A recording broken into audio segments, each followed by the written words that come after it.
सर्वक्रूरवेताल शाकिंडाग्नि भयानी सर्ववेदनीयं सर्वमोनियं सर्वापस्मारिं समस्त शांतिधारा करता परिवारस्य अशुभकर्म जनित दुःखानि दुष्टजनकृतानं मंत्रतंत्र दृष्टिमुष्टि चलचत्रदोषाणं सर्वदुष्ट देव दानव वीर नर नारसिंह योगिनी कृतदोषाणं सर्वाष्टकुल नागजनित विषभयानि सर्वस्थावर जंगम वृक्षिक सर्पाधिकृत दोषाणं सर्वसिंहाष्टवादाधिकृत दोषाणं परशत्रु कुतमारणोच्चाटन विद्वेषण मौन वशीकरणाधिकृत दोषाणं ओम ह्रीं असभ्यम विक्रम सत्व विचक्र विक्रम सत्व तेज बल शौर्य वीर शांति पुरै पुरै सर्व जीवानंदनम सर्व जनानंदनम सर्व भव्यानंदनम सर्व गोकुलानंदनं सर्व राजानंदनम सर्व ग्राम नगर केटक करवट मट्ट पत्तन द्रुणमुख संवानंदनम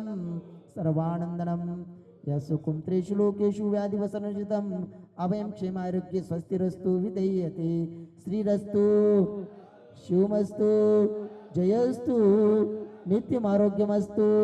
परम पूज्य संत श्रोमणी आचार्य भगवान विद्यासागर जी महाराज समस्त शिष्य वर्ग से परम पूज्य आचार्य समय सागर जी महाराज स्वास्थ्य लाभ से परम पूज्य आचार्य समय सागर जी महाराज संगस्त समस्त मुनिराज स्वास्थ्य लाभ से समस्त मुनि संघ स्वास्थ्य लाभ से परम पूज्य मुनि श्री चंद्रफल सागर जी महाराज स्वास्थ्य लाभ से परम पूज्य मुनि श्री सुपार सागर जी महाराज स्वास्थ्य लाभ से समस्त मुनि संघ स्वास्थ्य लाभ से समस्त आरिका संघ स्वास्थ्य लाभ से समस्त ब्रह्मचारी ब्रह्मचारिणी वर्ग स्वास्थ्य लाभ से शिखर चंद संतोष कुमार सरोज राहुल देशना ऋषिका पाटनी बंडी भिंडी निवासी पाटनी परिवार से बूंदी बूंदी है क्या बूंदी पाटनी बूंदी निवासी पाटनी परिवार से अतुल जिनदत्त शाह पुणे निवासी परिवार से सब संगीता सिद्धार्थ आदित्य। आज मैं अपने दर्शकों के लिए एक नई चीज लेकर के आया हूं और वह है हिंदू धर्म और धर्म दिगंबरत्व। सन्यासा षड्विदो भवति कुटीचक बहुदक हंस परमहंस तुरीयातीत और अवधूताश्चेती। ये संन्यास उपनिषद के अध्याय 2 में मंत्र 23 में लिखा गया है। भगवान ऋषभदेव जब दिगंबर होकर के वन में रमे तो उनकी देखा देखी बहुत सारे लोग नग्न होकर के इधर उधर घूमने लगे थे। दिगंबरत्व के मूल तत्व को भी न समझ सके थे और अपने मनमाने ढंग से उदय पूर्ति करते हुए भी साधु होने का दावा करने लगे। जैन शास्त्र कहते हैं कि इन्हीं सन्यासियों द्वारा शंख आदि समस्त संप्रदायों की सृष्टि हुई। तीसरे परिच्छेद में स्वयं हिंदू शास्त्रों के आधार से यह प्रकट किया जा चुका है कि ऋषभदेव द्वारा ही सर्वप्रथम दिगंबर धर्म का प्रतिपादन हुआ था। इस अवस्था में हिंदू ग्रंथों में भी दिगंबरत्व का सम्मानीय वर्णन मिलना आवश्यक है।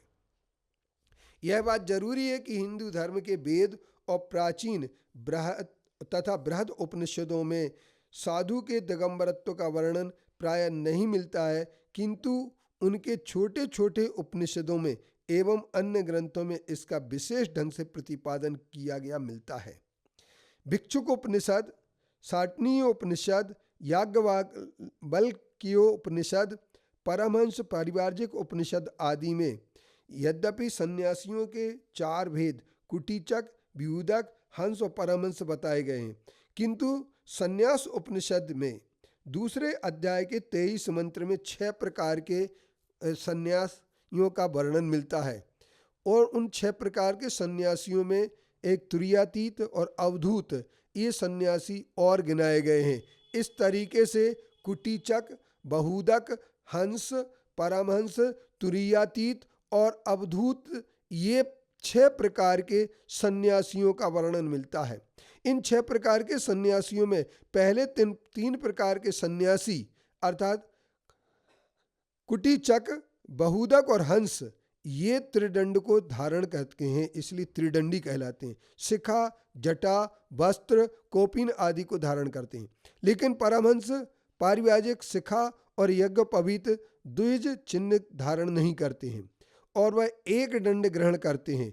एक वस्त्र धारण करते हैं अथवा अपनी देह में भस्म रमा लेते हैं।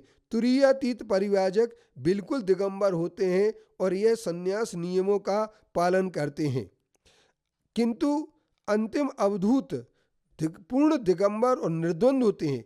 वह संन्यास नियमों का भी पालन करते हैं तथा तुरीयातीत अवस्था में पहुंचकर परमहंस परिव्राजक को दिगंबर ही रहना पड़ता है, किंतु उसे दिगंबर जैन मुनि की तरह केशलुंच नहीं होता है, वह अपना सिर मुड़ाते हैं।